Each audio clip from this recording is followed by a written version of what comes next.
लंबा टॉपिक हो गया, आज इसको कंप्लीट करते हैं, जैसे भी हो जल्दी करते हैं। थोड़ा सा पढ़ चुके थे हम लगभग, आज हम पढ़ेंगे आगे बढ़ा। जो नहीं पढ़े वो देख ले। आज हमारा है धार्मिक स्वतंत्रता का अधिकार।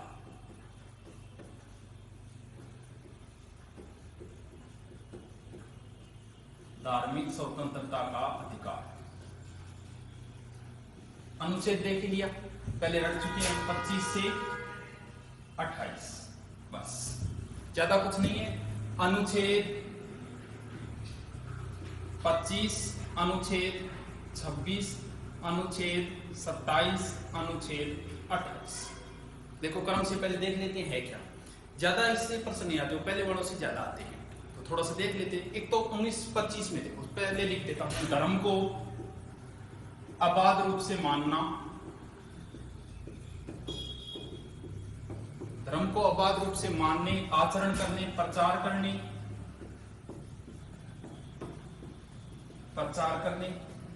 धर्म को अबाध रूप से, बातें करेंगे इसका डिटेल, अबाध रूप से मानने, प्रचार करने का अधिकार है इसके अंदर। देखो सबसे पहले, यानी ये कह दो अंतःकरणीय स्वतंत्रता, धर्म में अंतःकरण स्वतंत्रता। धार्मिक स्वतंत्रता धर्म से सबसे पहले धर्म को मानने का अधिकार है। मान लिया, मानने के बाद उसकी व्यवस्था करना, या आप धर्म के लिए मान रहे हो, उसको मतलब व्यवस्था कैसे करें धर्म को से, यानी धार्मिक कार्यों में प्रबंधन स्वतंत्रता, प्रबंधन स्वतंत्रता यानी उसकी व्यवस्था करना। अब भी कोई संस्था धार्मिक वगैरह आप चला रहे हो तो उसके लिए पैसे तो चाहिए, इसके लिए एक व्यवस्था की है सरकार ने कि भी कोई भी व्यक्ति धर्म के मामले में दान दे सकता है। अब दान देगा तो उस पर टैक्स नहीं लगेगा, वो ये धार्मिक अभिवृद्धि हेतु, यानी इसके अंदर कर से मुक्ति है। धार्मिक मतलब धर्म से संबंधित जो देते हैं धार्मिक कार्यों में टैक्स से छूट, यानी कर से छूट।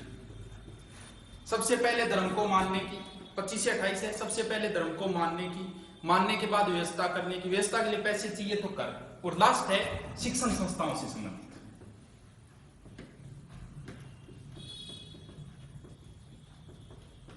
यानी ये कह दो कि शिक्षण संस्थाओं के बारे में धार्मिक शिक्षा कैसे दी जाए उससे संबंधित है शिक्षण संस्थाओं से।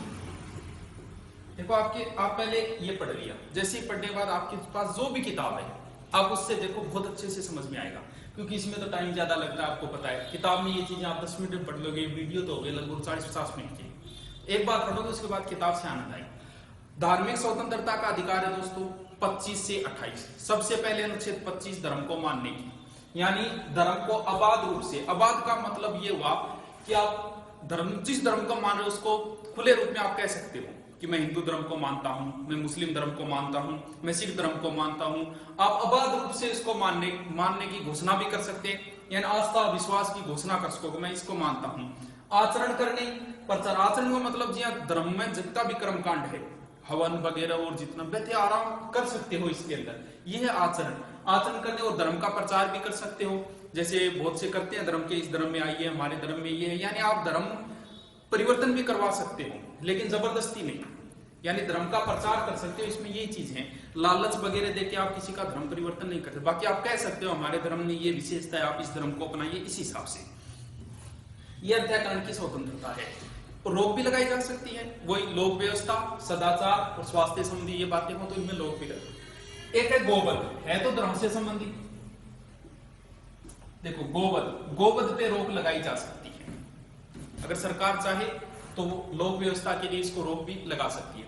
जैसे एक अपने हिंदू धर्म में होता है एक कापालिक संप्रदाय है, उसमें क्या होता है, मानव की खोपड़ियों में वो मतलब भोजन वगैरह करना, मानव की खोपड़ियों के साथ मतलब लटका के फिरना, वो चीज पे रोक लगा दी गई है। यानी आप ये चीजें हैं, जैसे मानव खोपड़ियों वगैरह इनके साथ प्रदर्शन नहीं कर सकते, हथियारों के साथ प्रदर्शन नहीं कर सकते, ये चीजों पे थोड़ी सी रोक है। एक चीज सबसे मोस्ट ध्यान यही रखनी है, प्रश्न बार बार वही पूछा गया, अनुच्छेद 25 में सिखों को कृपाण रखने, सिखों को कृपाण रखने, धारण करने का अधिकार।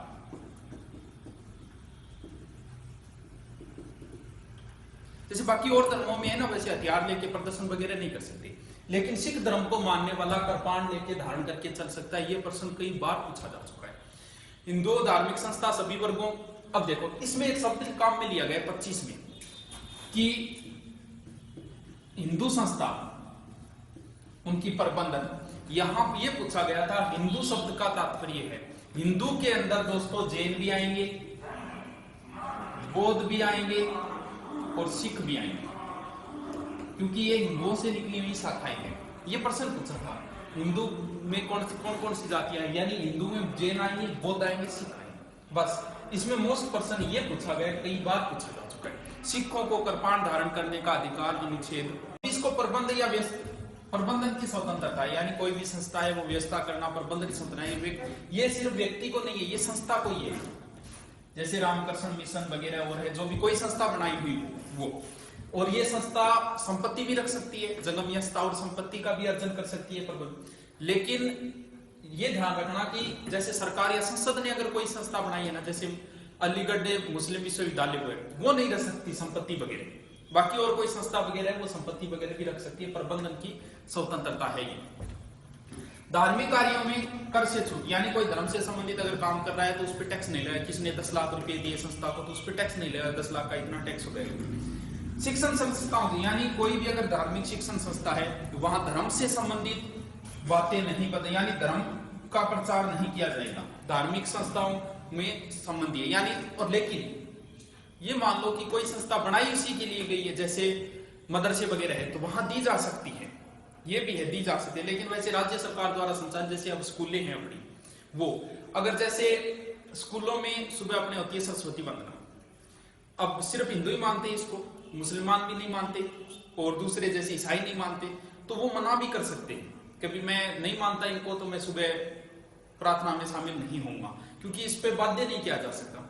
लेकिन एक स्थिति में बाध्य भी किया जा सकता है, अगर बच्चा मतलब छोटी उम्र का है, उसके संरक्षकों ने कह रखा है कि आप इसे जबरदस्ती करवाइए तो हो सकता है।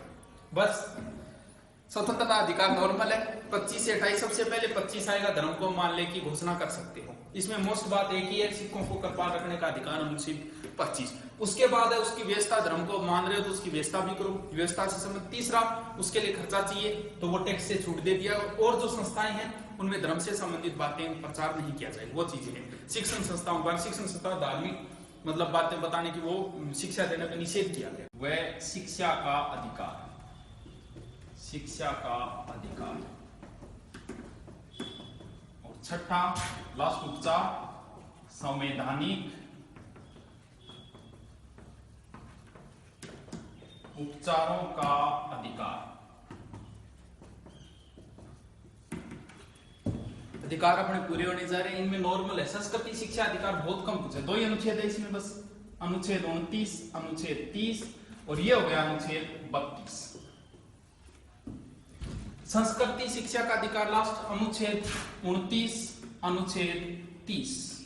कोई लंबी चौड़ी कहानी नहीं है इसमें, बस संस्कृति शिक्षा मतलब जो वर्ग कोई अपनी संस्कृति शिक्षा बचाना चाहिए वो है संस्कृति, यानी अल्पसंख्यक वर्गों हितों से संबंधित है ये, अल्पसंख्यक वर्गों हितों से संबंधित, अल्पसंख्यक वर्ग हितों संबंधित।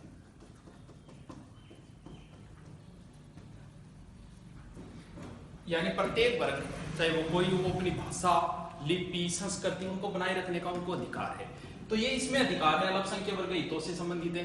तो अधिकार 29(2) में भी है वैसे कि शिक्षण संस्थाओं में प्रवेश से वर्जित नहीं किया जाएगा इनके आधार पे, क्योंकि भाषा इनके आधार पर। अब देखो अल्पसंख्यक वर्ग हित है, हित कैसे, अल्पसंख्यक वर्ग अपनी संस्कृति कैसे बचाएंगे, वो बचाएंगे शिक्षण संस्थाओं के माध्यम से। यानी 30 में यही बात है, अल्पसंख्यक वर्गों को शिक्षण संस्थाओं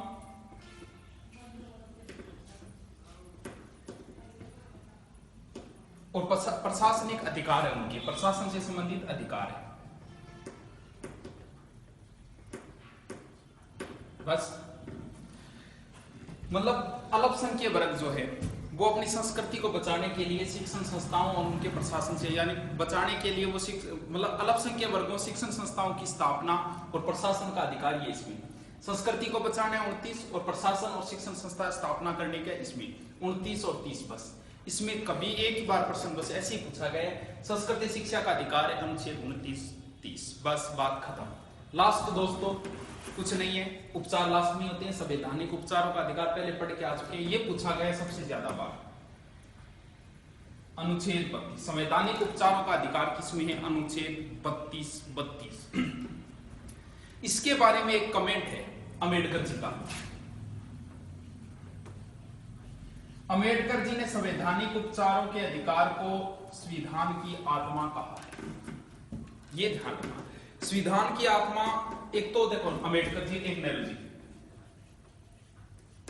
नेहरू जी ने संविधान की आत्मा कहा था प्रस्तावना को, और अंबेडकर जी ने संविधान की आत्मा कहा था संवैधानिक उपचारों के अधिकार। कोई समस्या नहीं याद करने में भी, क्योंकि अंबेडकर जी ने हमेशा अधिकारों के लिए लड़ाई की है, तो बस ठीक है, अधिकार है, यानी अधिकारों की बात है तो आत्मा कहा था अंबेडकर जी ने, और प्रस्तावना की बात पहले प्रधानमंत्री, पहले प्रस्तावना, वो है नेहरू जी। यानी प्रस्तावना को आत्मा कहा है नेहरू जी ने, और संवैधानिक उपचारों का अधिकार संविधान की आत्मा कहा है अंबेडकर जी। 3 और 2 कितने हो गए? 5। इसमें उच्च न्यायालय, हाई कोर्ट या सुप्रीम कोर्ट, उच्चतम न्यायालय 5 प्रकार की रिटें जारी करता है। यह भी पूछा जा चुका है, संवैधानिक उपचारों के अधिकार में कितने प्रकार की रिटें जारी होती है? 5 प्रकार की, अनुच्छेद 32। अब वो 5 नाम बता देते हैं। पहला है बंदी प्रत्यक्षीकरण, पहली प्रत्यक्षीकरण 5 रिटें हैं। पहली बंदी प्रत्यक्षीकरण, परमादेश, प्रतिषेध, बंदी प्रत्यक्षीकरण, परमादेश, प्रतिषेध, उत्प्रेषण और अधिकार परीक्षा।